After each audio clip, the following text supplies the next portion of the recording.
Do you believe your own story has redemptive power? I'm your host, Danielle Zapchenk, and thanks for listening to the Parable Podcast. Joining me is my dear friend, founder of the Baton Pass, Kelly Olson, and my newest friend, strategic advisor member for the Baton Pass, Lindsay Boughton. Together, they share their own stories about surviving trauma and passing on hope to other women in their lives. Just as a trigger warning, both stories discuss sexual trauma, and if you have little ears around or you need to fast forward, I will put the timestamps in the show notes. I know you are going to be so blessed by what they are going to share today. Here's my conversation with Kelly Olson and Lindsay Boughton.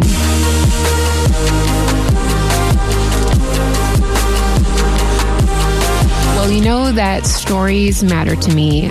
I hope that after you've listened to 100 plus episodes of the Parable Podcast, you know that stories matter and they have purpose and they have meaning. And sometimes we just never know what that is.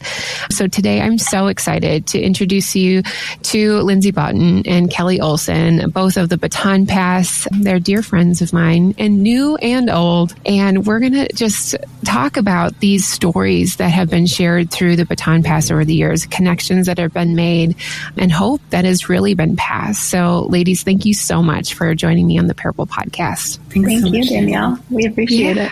I know we've done a couple collaboration episodes, and one of the things that I love most is the actual events where we get to see women one-on-one and connect with them, and we get to share these stories. And so, ladies, I'd love for you to kind of just share what has been a moment or something special within the last two events that you're like, gosh, this was why people come to these events. This is why we get to do what we get to do, and God has just really blessed this space that we're a part of. Kelly, why don't you go first? I'll reference back to the breakthrough event that we hosted in November here in Chicago. Danielle, you were the host and MC, so thanks for being a big part of that. Mm-hmm. But as you hosted a panel of ladies talking about breaking through shame, fear, and isolation, we invited all the ladies that were there participating in the event and just coming to receive, have the opportunity to reflect on what they needed breakthrough in. And we put a list of potential things that women in their lives need breakthrough in. And we gave them some time to reflect and just pray and say, okay, what is it that I need breakthrough in? And we had these little terracotta plates that they were able to take some Sharpie markers and write down what that was. And then they went outside of the beautiful barn that we had the event at, and they could go and smash those terracotta plates. And just the release for so many of the ladies to be able to have that physical opportunity to release and to just surrender those things over to God and say, I want to break through this and I give it to you. And just to see those broken, shattered pieces was powerful. So grateful that I got to be a part of that and just to see the healing work that the Lord did through it. I love that. I love the tangibleness of sometimes for every event that there's something that we can do. There's an action step. So anytime you can break a plate on purpose is pretty fun. I actually took a couple extra. Stacy, who is one of our team members, she's like, do you want to take these? And I'm like, I don't know when I'm going to need these next. So I took a couple. I love Lindsay, it. Yeah. Lindsay, what about you? What was something that stood out for you? We were at the Muhammad launch, so the Central Illinois launch event, and one of the women said to me afterwards, she said, I love this. I love the idea of this. I'm so excited about this because if you free the women, you free the mamas, then their families are going to get freed. Mm-hmm. And that was really powerful and exactly what the mission of the Baton Pass is to, you just keep passing the baton as people are receiving hope, as God is redeeming stories and lives. You just pass the baton on further and further. Mm-hmm. And that was just really, really special. That's so beautiful. Freedom. I love that. Kelly, you are the founder of the Baton Pass, and a lot of people might have heard your story all the way back in episode 4, but I'd love for you to kind of just recap that and share like what has happened in your world with the Baton Pass and where it's going. So I'm so excited. Thank you, Danielle, so much for having Whitney on and Megan on earlier this spring and allowing them to share their stories. I appreciate the opportunity to collaborate with you. And I'm so excited for Lindsay to get to share her story on this episode today. But For those of you that don't know the origin story of the Baton Pass, a few key elements of my story is that I grew up in a loving home. I was a straight A student. I was doing all the right things. And along the way, just made some decisions that put me in some uncomfortable places. And in my late teens, I walked through a very traumatic event. And I wish I could go back and tell myself, take it easy. You don't need another drink. I wish someone would have said to me, stay here with the group. You don't need to leave the club alone with him. And at the time, I just wrote it off. And I just thought it was just a night that I went too far due to the overconsumption and some blackouts along the way. I only remember pieces of that night, but I'll never forget how I felt afterwards. And I felt used and devalued. And the best one word that I could use to describe how I felt was disposable. And it was awful. And I wish I could go back and rewrite it. However, I just kept pushing forward. And I had the mindset that if I don't talk about it, then it won't affect me. But thank God that's not the end of my story. It wasn't until months after the trauma had happened that I began to realize that my body was not responding the way it used to, especially to physical touch or anybody's affection. And I would get startled and I would get triggered and sometimes I'd even black out. But now with a greater understanding of trauma and its effects, I know it was just my body's way of trying to protect me and show me that there was deeper healing that needed to happen. At that point, though, unfortunately, I just kind of wrote it off and said, I guess this is just what I have to deal with and I'll figure out how to cope. But I secretly wondered if I could ever be married. And my freshman year of college, I just cried out to the Lord. And I just said, like, I am struggling here alone and nobody knows the pain. Lord, please, Lord, help me find a path. That brokenness isn't the end of my story, that this is not the way that I will need to live the rest of my life. And there's a song by Elevation Worship called Trust in God. And I'm not a singer, but the lyrics say, I sought the Lord and he heard and he answered. And when I sing that song now, I just sang it in Arizona at church right before we had our Arizona event. And it just brought me to tears because that is the story that I want my daughters to know for the rest of their lives. That's the story that I want the closest friends to me. That's what I want everyone to know, is that when you seek the Lord, like, he hears your cries. And at the beginning, I thought my healing was going to come through counseling. But talk therapy without Christ at the center was just re-triggering for me. But by God's grace, I was able to hear the story of another woman that had walked through something very similar to what I had walked through. Her story sounded just like mine, but ended in healing and redemption. And the light in her story brought me out of darkness. My heart literally woke up again. And I was like, okay, coping isn't the best. I can truly be healed too. And I had renewed hope that my life could look differently. So that happened back in 2004. And this woman's story was the catalyst to my healing journey. God met me in such sweet ways and showed me step by step, breadcrumb by breadcrumb, what he was going to do to bring me to breakthrough and to ultimate healing. And I'm so grateful for that.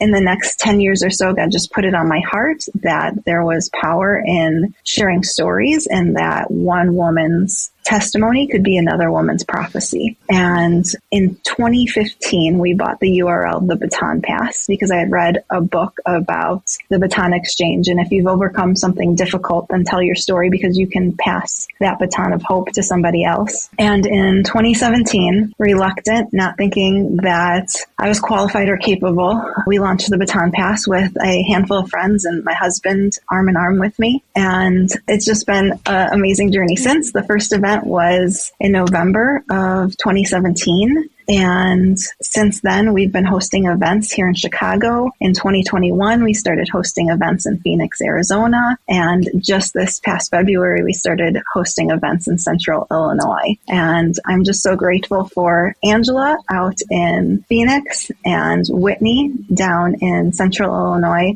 for their vision and their passion to continue to release the stories of women so that more hope can be restored. And I'm so grateful grateful that Whitney recruited an amazing team of women down in Central Illinois. And so grateful that Lindsay is one of them. Yeah, absolutely.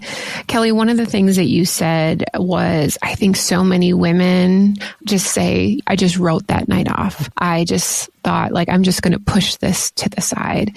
And that's just one thing of like how you've always expressed the Baton Pass. There are so many of us living in quiet desperation because we don't know what the next steps are. We haven't experienced trauma before, or we've never witnessed somebody walk through this. So we just kind of feel like we're in this space alone.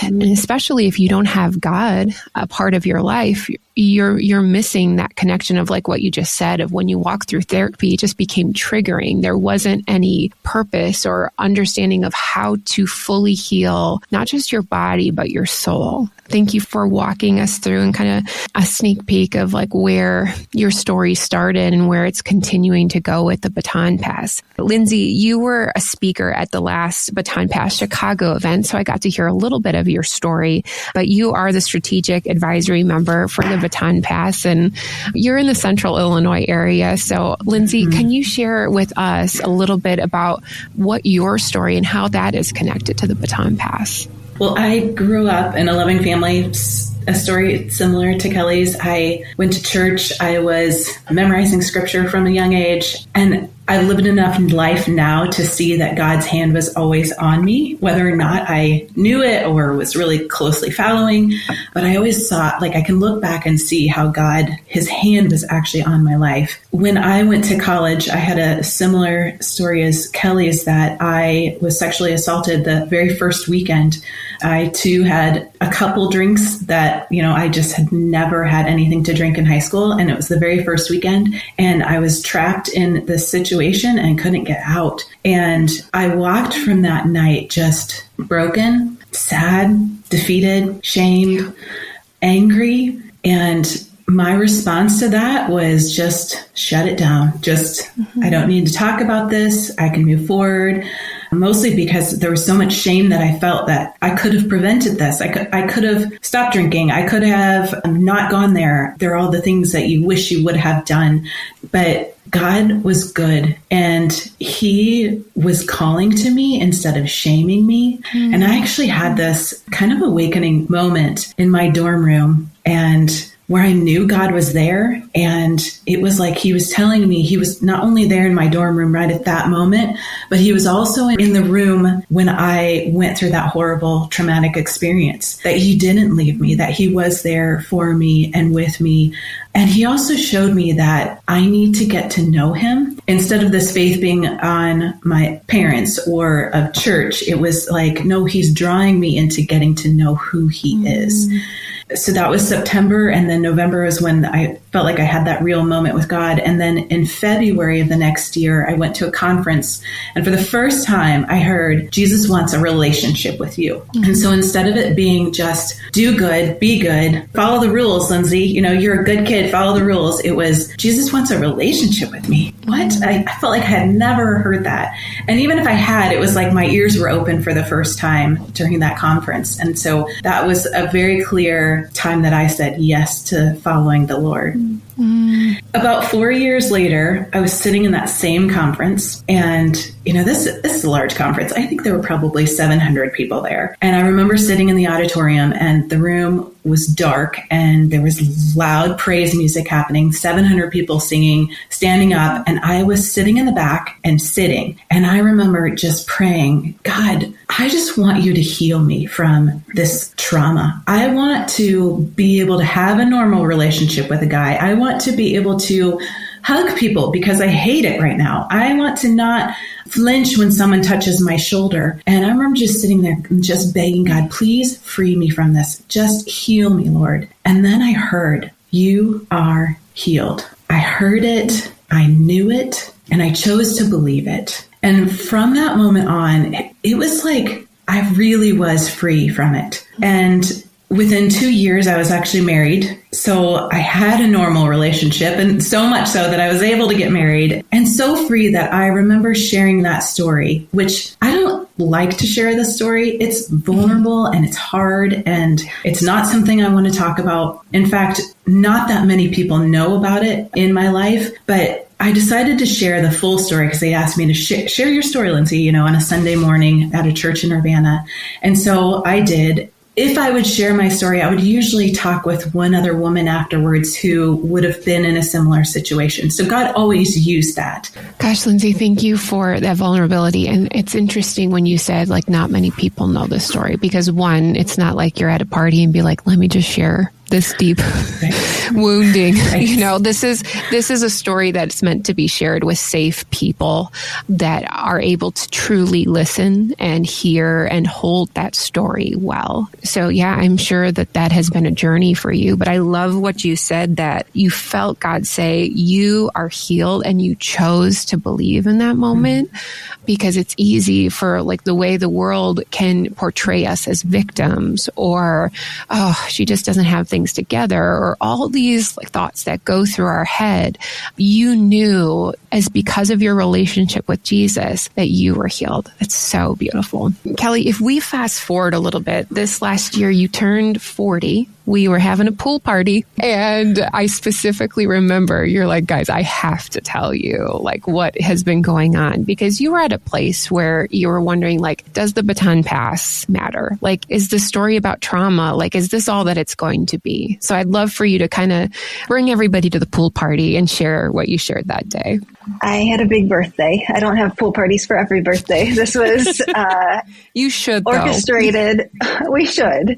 This was orchestrated by my husband, and I had some of our dearest friends there. And I was just so excited to tell them about what had happened that week. Not only had I turned 40, but the day after my 40th birthday, I, as you referenced, was in a little bit of a wrestle with God. I was wrestling with the work that the Lord had asked me to do. And I was so grateful for everything that had happened with the Baton Pass already in 2023. We had just had a praise party and had 400 plus people there, got to share the stories of the Baton Pass. So you'd think I'd be so encouraged of all that God was doing. But the enemy was just kind of wedging it in to my side, telling me, like, this ministry is all built on a story that, just as Lindsay shared, you're not excited to share in most places. You're sharing it out of obedience, but really the trauma is hard and heavy. So on my way to the gym the morning after my birthday, I cried out to the Lord and I just said, Lord, I am kind of done with this trauma story. I really would like to see the Baton Pass thrive, but if I could stop telling my story, that would be great. And yeah, went in and did my workout, and a little bit later that morning got a text message. And I got a text message from Whitney, who is the director of Central Illinois, asking me if I knew the woman in this picture. And she texted me a picture of Lindsay, who I had not spoken to in 19 and a half years. I only remembered Lindsay's first name and therefore could not reconnect with her. And by God's grace, 2 times in my life did God use Lindsay to restore hope. In 2004, I was the girl in the back of the church that went up to Lindsay afterwards and said, can we get together? I need to know what you know, because I want to be healed like you've been healed. And she was so gracious. The thing that she did most for me back in 2004 was look into my eyes and say, if God can heal me, he can heal you too. And through just life, we weren't connected again until 19 and a half years later. And one of the things, Lindsay and I now talk every other week on a regular basis. And one of the things that the Lord has revealed to both of us is that he's not using our trauma stories. I wouldn't have started the Baton Pass if there wasn't a Lindsay, if somebody didn't pass hope to me. But the Baton Pass was started because of the redemption story that God had written through Lindsay sharing her story. So Lindsay, I just want to say thank you. I jotted down a couple notes and then wanted to share something that I haven't calculated before, but wanted to share with you. When I think about the story of Joseph in the Bible, and that's it's just full of God's redemption, even when betrayal and the sin of others led Joseph into slavery in Egypt. In Genesis 50:20, it says, what the enemy meant for evil, God has turned around and used it for good in the saving of many lives. Mm-hmm. And Lindsay, because you passed that first baton, you were the first runner in this race. In 2017, 6 ladies shared their stories. 2018, 9 ladies shared their stories. In 2019, 8 ladies shared their stories. In 2020, we only had 4 ladies shared their stories. In 2021, 12 ladies shared their stories. In 2022, 14 women shared their stories. In 2023, 18 women shared their stories. In 2024, already 17 women have shared their stories, and 7 more will at the end of this month. So 24 total just in the first 4 months of 2024. When you total that up, by the time this episode airs, 95 women will have shared their stories at one of our events of God's redemption and hope because of your story, Lindsay. 1,052 different women have attended our events as well and have heard these stories of hope. We have only seen a sliver of what God has done through your initial story. But I just wanted to say thank you for your faithfulness, because I wouldn't have a redemption story without your testimony. Okay, we'll just take a quick breather. How do I come back with that? Oh, gosh. Wow. That's so special. Lindsay, before you answer that, you guys had shared as you were preparing to express your stories together today, somebody had told you that this is an anointed story, and it truly is. It's miraculous. And just to be able to hear it, it gives me goosebumps every time. And sometimes we just don't know where this is going to go, where this is going to lead. Does this even matter? Are we going to see it on this side of heaven? So to experience this just as a bystander is just amazing to know that God is here. He's always been here, and he's going to continue to work. So what's your response as so many women, because we kind of just wonder, have you ever gone back and thought about Kelly in 2004 until she connected with Whitney and you got reconnected? Did you ever think about her? The crazy thing, Danielle, I don't actually remember much about that meeting. In fact, Whitney showed me Kelly's picture. And actually, I would like to back up and tell you a little bit about what Whitney said when I was meeting with her. So Whitney and I are new friends. We just met in August of last year. We got together in September. We had met twice a year apart, and then thought, God's leading us. We really need to get together. This seems too crazy that we've seen each other several times now and we haven't got together. So I shared my story with her, which I don't usually share my story because of how personal it is. And, I feel so vulnerable, but Whitney has a way of drawing things out of people that you just can share. Well, as I'm sharing my story, and I got to the part about that I was at a church in Urbana, and her eyes got so big. She clasped her hands over her mouth and she said, "You're the Lindsay! You're the Lindsay!" And I said, "What are you talking about? I have no idea what you're talking about." And she just kept saying this. And I was like, I need more information. Well, she happened to be wearing a Baton Pass t-shirt. And she said, "I'm wearing this Baton Pass t-shirt because I wanted to ask you if you want to be part of this ministry. But you're the originator of it." And by that, I was so confused. I had no idea what she was talking about. And then she shows me Kelly's picture, and I was like, oh, I don't even remember her. And then as I left Whitney's, she goes, "I'm going to find this podcast and send it to you." It was one that Kelly had done in 2021. And the night before, she had remembered your name. Mm. So I left Whitney's, going on with life, and I started listening to that podcast, and it came back to me. I remember meeting this woman, and I remember the one thing that I said. And it was, if God can heal me, he can heal you too. That was it. That's what I remember from that conversation. Well, when I listened to that podcast, I sobbed and sobbed. And it was like the veil being torn, like you see heaven on earth and all of that. God has been doing all these redemption stories that are happening and you just have no idea. And it's literally something you think when you get to heaven, you'll see these kinds of things. And here I was listening to this podcast that Kelly is sharing her heart, and they're talking about me, which was so weird. And I got to glimpse into heaven. And it was incredible. And I sobbed, and then I had to go to an orthodontist appointment for my son and pick him up and stop sobbing. And then I listened to it again. And, and that afternoon, Kelly and I were actually able to connect. Wow. What a ripple effect. And just to see how God uses it. And just, I love it that it takes sometimes just like small things, like just a brief reminder. And if you've never seen Whitney before, when you were sharing, like her eyes got big, she already has big eyes to begin with. So like, it's just, I can just imagine just being in that moment and just the sheer excitement that she probably had, just like unlocking that. So that's so beautiful.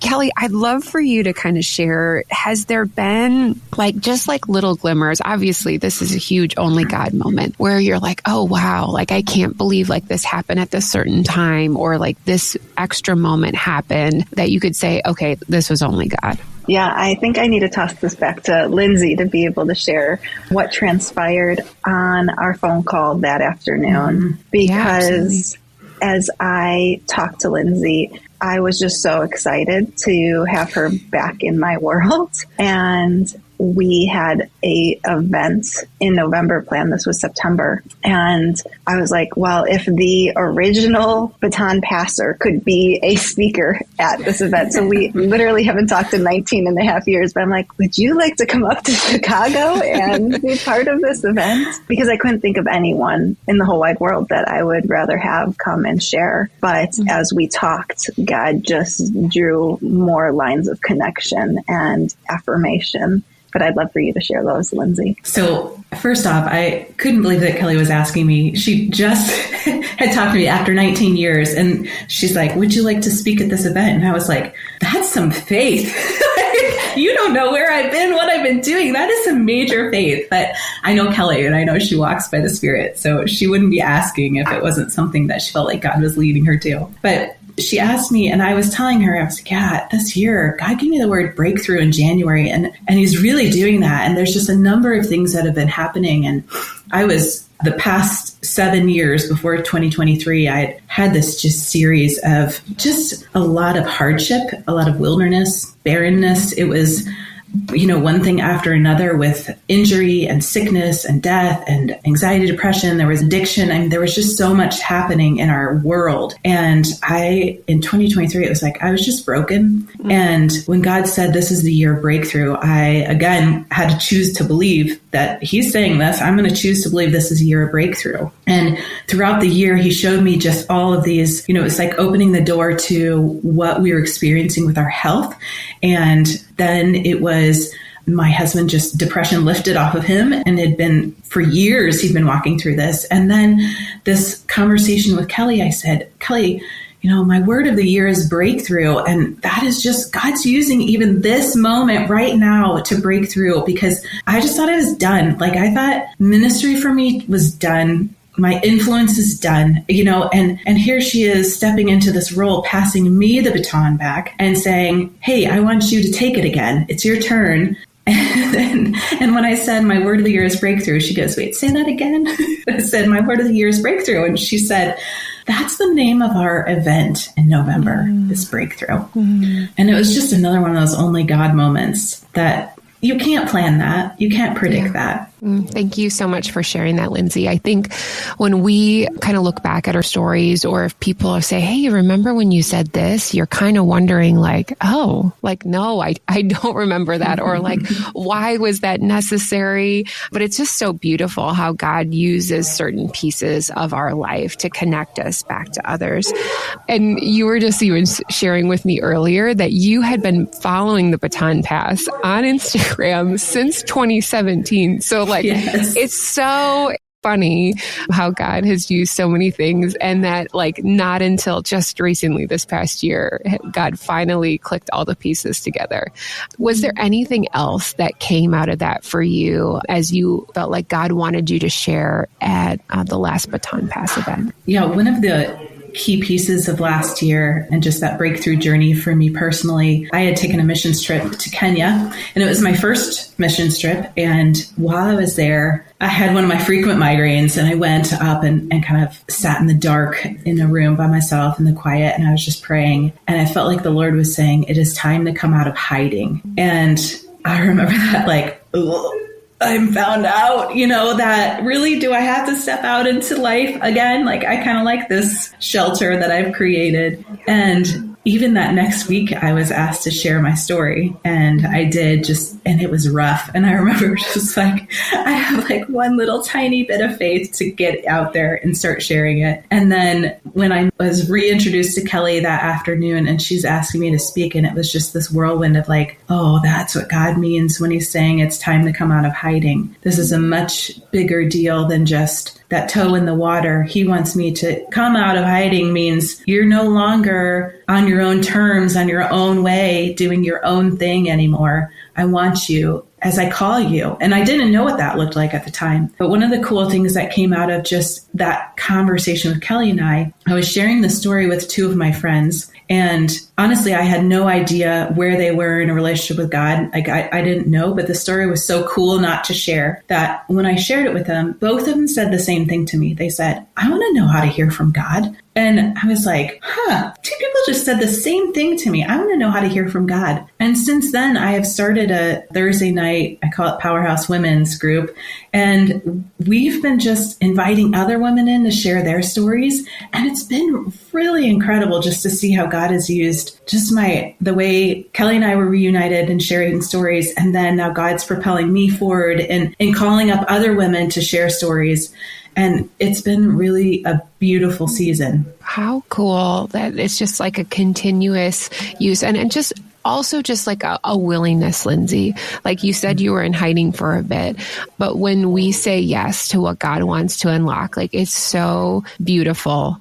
Kelly, for you, like going forward, stories have power. We've learned that from this episode.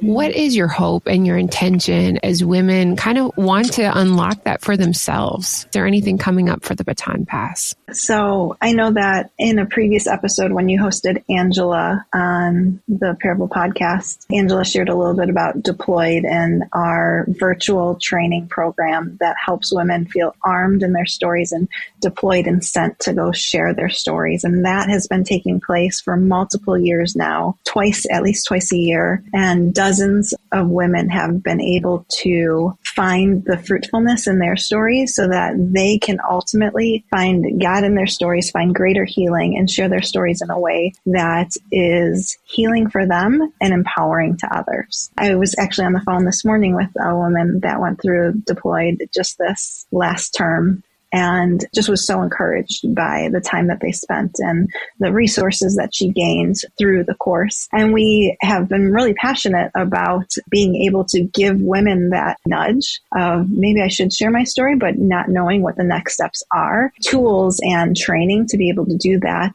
One of the ways that we're going to do that in the upcoming month on May 18th, we are partnering with Aubrey Sampson, who is a dear friend and partner of the Baton Pass. She has spoken at multiple Baton Pass events and is an author, a speaker, a podcaster, and has so eloquently shared her story in a way that empowers others in her books and as she is invited to conferences all over the country. And so she has been a trainer and a coach in my own life. Yeah.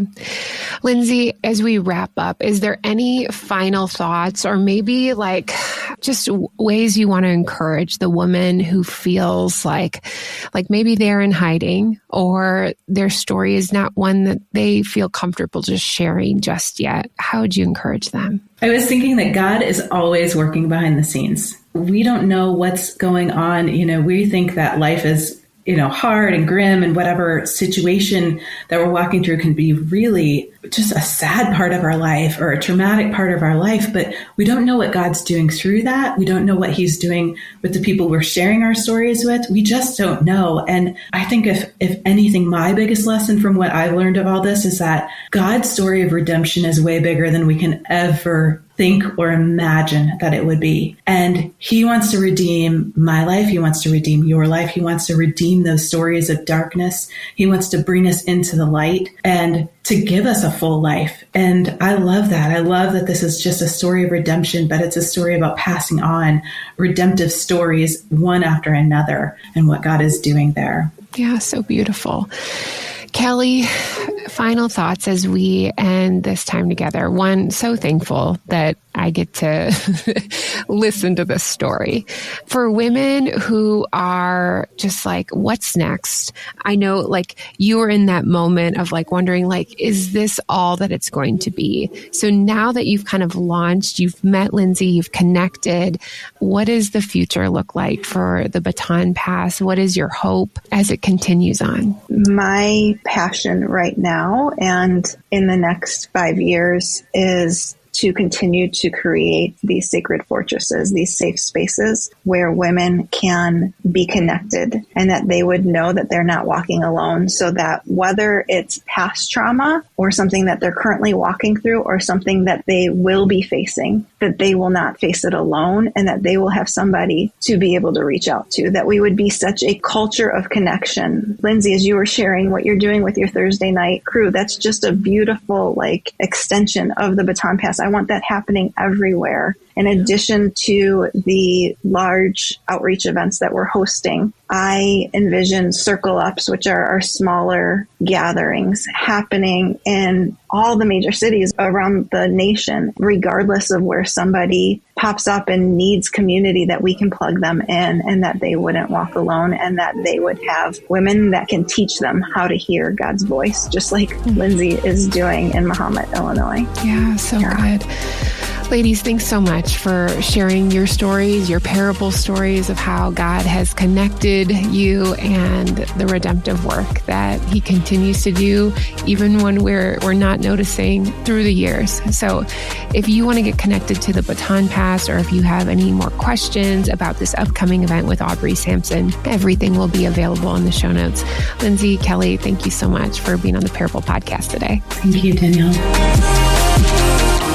You know, after we recorded, Lindsay went back and saw that she had been following the Baton Pass on Instagram since 2017. And unknowingly, Kelly said that she was one of the first followers, and neither of them knew who each other was. Then to later meet again in 2023 to come full circle. It is such a special and anointed story. If you want to connect, please check out all that the Baton Pass has to offer. Everything is listed in the show notes. And here are 2 reflection questions from our time with Lindsay and Kelly. Number 1, I'd love for you to reflect on who has been that person for you that went first, that shared their story. And if you are still in connection with them, please reach out and share that with them. That would mean the world to them, I'm sure. Number 2, is it time to come out of hiding with one of your stories? Maybe you weren't in that place yet. Maybe you didn't have safe people in your life, but maybe the time is now. If so, reflect, think about what and who you would like to share that story with. Thanks to my terrific producer of a husband, Eric, for making us sound so great today. That is going to do it. We're grateful that you took the time to spend it with me. Remember, your parable showcases how you are never alone, how your story has power. We'll see you back again next week on the Parable Podcast.